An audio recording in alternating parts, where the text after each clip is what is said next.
Like, oh my god. Somebody odd shot me. Like, saying all games are bad. Somebody odd shot my caveat. I don't want to have to do that. I don't want to have to. Oh, here's a good battle, though. This is Fork and Nightmare, two excellent players that were taken out by our top Toronto players, but close matches at that. Close match with Cammy and Fork, and then a close match between Ryan Ford and Nightmare. And now they got to duke it out for the next spot. Yeah, no, these are definitely the up-and-comers. You saw that too? It's like a long text one. These are two of our finer up-and-comers, in my opinion. Like, I was not feeling Nightmare for a while. I'm not even gonna lie, because like of the weaknesses in his play we talked about earlier, but he has a lot of upsets. Like, sure. Weon X, like his win on him, I want to say not the come up, the one before that, Frozen Phoenix. That's the one. Yeah, no, like, man has upsets, and Fork does not need an introduction. Exactly. But these two players also, it's going to be a good matchup for Marth. And I think it's also... Is this a match or is this a hand warmer? No, I think it's a hand warmer. It's a hand warmer. And I just find that Nightmare, his style of Marth is very unique, though, which makes him difficult to read, even though, like you said, like there are things that he'll do that are A's, but then other things that he would do that, would be mistakes or D's or whatever. But it's those A's that he has that kind of set him apart from other Marths and make it so difficult and give him the opportunity to upset people, like you said. So...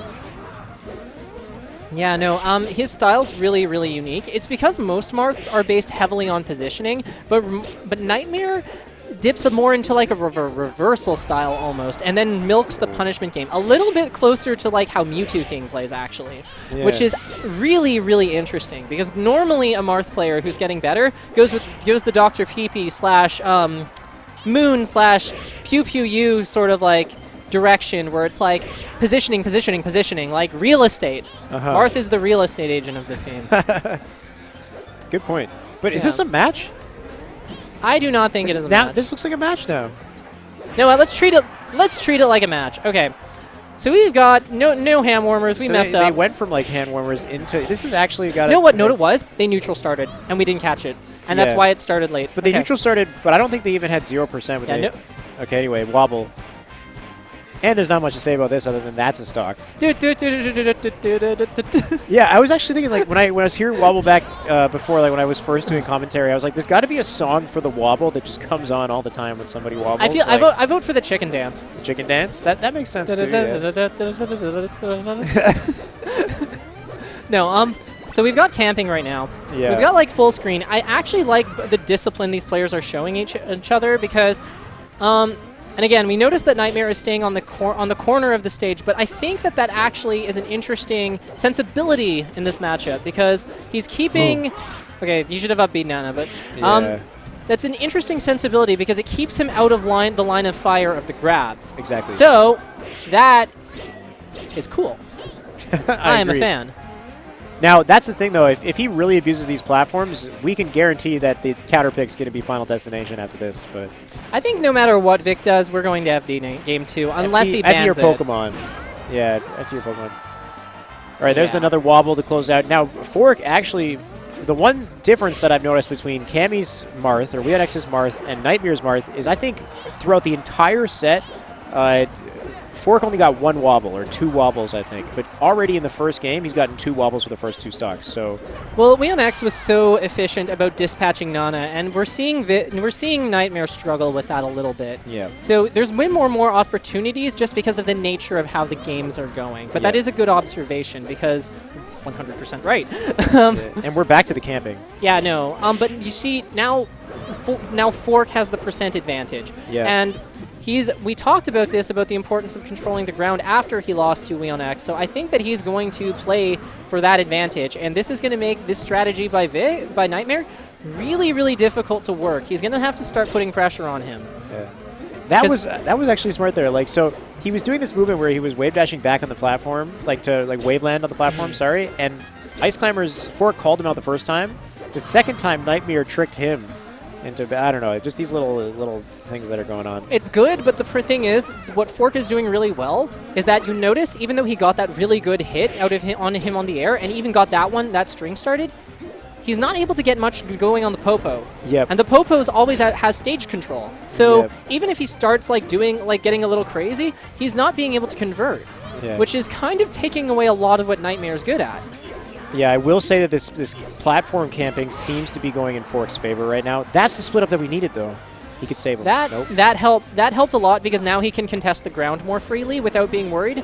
He's going to have to be wary of the fact that Popo can dash dance now, but because he doesn't have Nana getting in the way and like her being unable to dash dance, but this could be the turning point. Yeah. Thing is, though, it's something that I've seen with Fork time and time again, is he is an excellent Sopo, and he's got great placement. Oh my god, that dare. I was actually playing him at my house for like 4 hours on Tuesday. There we go. And yeah, no, his Popo has gotten, like from when I met him to now, his Popo has gotten so much better. Yeah. It's nutty. To borrow from West Coast's lexicon. Yeah. I mean, it works when you can't swear in esports and you got to come up with descriptive words. Yeah, you got to adapt. Yeah, exactly. We can't patch esports. God, Lord knows I'd like to. Yeah, I think that swear words, I mean... That ought be, though. Swear words, if well placed, like you got to use it at the right time, but they can add to the commentary. It's just... I understand why they're not there. You can't do them, they have to be tactical. Exactly, yeah. You have to be a tactical swear. There we go. Like if I said, like right now, then like, no, that wouldn't be good. What do we got, like 60 viewers? I don't think this is really an esports thing where you can... Anyway, No, whatever. I prefer to get used to not using them, just in case like I ever get in that situation where it is esports style commentary and I slip up. I really love how Fork is just zoning him out. I love his neutral game. It's gotten so much better. Oh my god, we've worked so hard on his neutral game. And it's showing. It's giving me chills. Sorry, unbiased commentary, but Fork's my boy. Fork's my boy. Like sometimes you got to root for the wobbler. And yeah, and I think that Fork has shown that in this situation where Nightmare goes for the camp, I feel like Fork has the advantage here. Like his movement on the ground.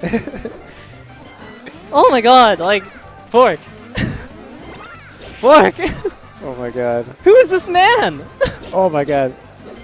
There we go. This is it. I think that is curtains. That's what I'm saying. That's why I feel like he wins it. Like Nightmare, he didn't touch the floor. That's game. Oh my god. Nightmare has to change the strategy there because he had, he's very patient and I respect that, but it looked like Fork just knew how to edge him out. So, like that was I know aesthetically that looked like a close game, but like in terms of actual interactions and who had advantage and who had the cards, I really do not feel like that was close. But yeah, something about it. It was close on paper, but I do feel like Fork had the dominant positioning the entire time. Yeah, it was like even though it was like last stock, I never felt like Fork, except for that one moment where Nightmare pulled ahead a little bit. I felt like Fork was just had his number the whole game. Yep. Was just calling it freely. Counterpick on Battlefield though. I could see it. Yoshi's banned probably. He probably doesn't want to deal with the weird platforms of Fountain. Yeah, I could see it. Yeah. And I mean, if he is still going to be trying that platform strategy, the high platforms are absolutely conducive for this. Yeah. If not even better, they connect extremely well. But a little bit less space. That was a great decision. The side B to go over the grab, not having to commit to the jump, that was like, oh my god, 10 out of 10 play. And that's where the A's come into picture, right? Yeah, those like his smart decisions. Yeah, like that's what I mean. Like his awareness of like some of these minute details and stuff, which really shines in his punishment and micro game. Like it really comes out sometime, but then his positioning is weak. So it's like he needs to. If he could work on that one area, but then that's like saying if Mewtwo King didn't kill himself at the edge, then. That's characteristic of so many Smash players is just stubbornness and just wanting to be yourself and sticking to like just who you are in this game and never really changing. And you know what? We're seeing this right now because he's really this platform strategy is really on average he's losing these interactions and he's falling further behind. He needs to adjust. He needs to do something different. I think he needs to put more pressure. I think Ice Climbers fold to pressure, but... This Sopo is so dirty, though. Just all the extra credit that he's getting right now. Wait. Dude, this guy did all the extracurricular assignments. Like, all of them. For sure. staying after class. Nana didn't help him at all. He was just like, all right, group, I got this. You ever have that with group work where you wind up doing all the work? I feel like, I've been in that situation, but usually it's somebody else who does it. So, that's Fork. There's always that one person. That's Fork. That's Fork's Popo right now. He's just like, I'm putting in all the hours. And you can spot him in the beginning of the group assignment. It's like, that's the guy who's going to go extra hard. Or girl. Anyway. Getting back to Smash. Like, I know to the viewers this is going to look, like, really non-interactive, but it's just because, like, they're executing their plans, like, really, really well, and they just happen to both be running defensive, like, neutral games right now. I mean, even though it's defensive, I do find this entertaining, though. Just if you kind of think about, like, what they are thinking and where they're finding their openings in this, you know, this kind of slow interplay, it is pretty interesting. See, okay, for this style, since we can establish that right now this style that Nightmare is using is not working. Winning. No. So what do you think he would need to change about his style for it to, like, what adjustment do you think he needs to make right now? Maybe go in extra hard. I don't know. But then you're positioning, but then it could result in a grab. Oh wait, these have been pretty good though. The side B's and separating it. But if he does it too much, oh, there we go. You know, I think that's one way that they could make this style work. Like the Marth players, I think they need to kill Nana, like, immediately. Like him going after Popo on that separation, I think is a mistake. But like the way he got the hit, because the nature of this platform style is that it's giving him, like, hits on the ice climbers when they're in the air. That's what he wants. See, like, but he went after Popo. Yeah, so you're right. So maybe what he has to change is, yes, like the style that he has could win if he makes sure that he gets Nana when he has the opportunity. Yeah, because he's getting between them. Like that's like an upside that I didn't see earlier, but that's actually a huge upside. Yeah. The ability to get between them with, like, a character who normally spaces laterally is actually really powerful. Yeah. Like, that's something I try to do with Sheik using my neutral air in the shield drop. And this is a tough matchup for Sheik for sure too. I think it's overstated. Yeah. After playing Fork for a while, I think it's overstated. But again, maybe I'll just get 3-stocked by Boogie again and, like, wobbled out. So. Oh, just get Boogie. Yeah. We don't talk about that stuff. Was that EGLX? Yeah, the last one. Yeah, that was my first tournament actually. But yeah, I remember that. I have some fraudulent wins on Boogie actually, but nobody knows about them. There's always, like, it's the ones that are off the camera, you know, where that's where you see, like. No, these are recorded. It's just that they were, like, a small tournament, so nobody knows about them. Oh, okay, true. But yeah, no, like, I think that matchup is overstated. I think they win, but I don't think it's that bad. Yeah. I think that this matchup is actually, like, becoming closer as ICs, like, learn to control the floor better. But then every now and then we just see one get, like, mollywopped by Marth, so, like, maybe not. Oh my God. Okay. And this is why Fork's gonna win this, because he can't close out Nana. Okay, he gets Nana when I say that. That was lucky. Well, no, that was a stage decision. Yeah. Like, edge recovery, because it's like Nana might bump her head, which is, like, awesome. Yeah. Oh my God, Fork is so threatening. Oh, nice. He, like, threatened him, like, 3 times and Nightmare never bit. That was really good by him. Yeah. And then when he finally committed, Nightmare just swatted him out. That's the thing. So here's another split up. He's got to get this. He has to. Oh, okay, that doesn't matter. He got it. Okay, he needs to recover now. No, he doesn't have his jump. He thought he has his jump. Oh. Oh, the shake, the head shake. 2-0 and a handshake. You know what? I really like, if he had done that every single time, like that kill on Nana every single time. He would have won if he could have done that. Let's not count out Maybe Fork. Not one. Yeah, Fork's amazing, but like, certainly versus what Fork was doing, yeah absolutely.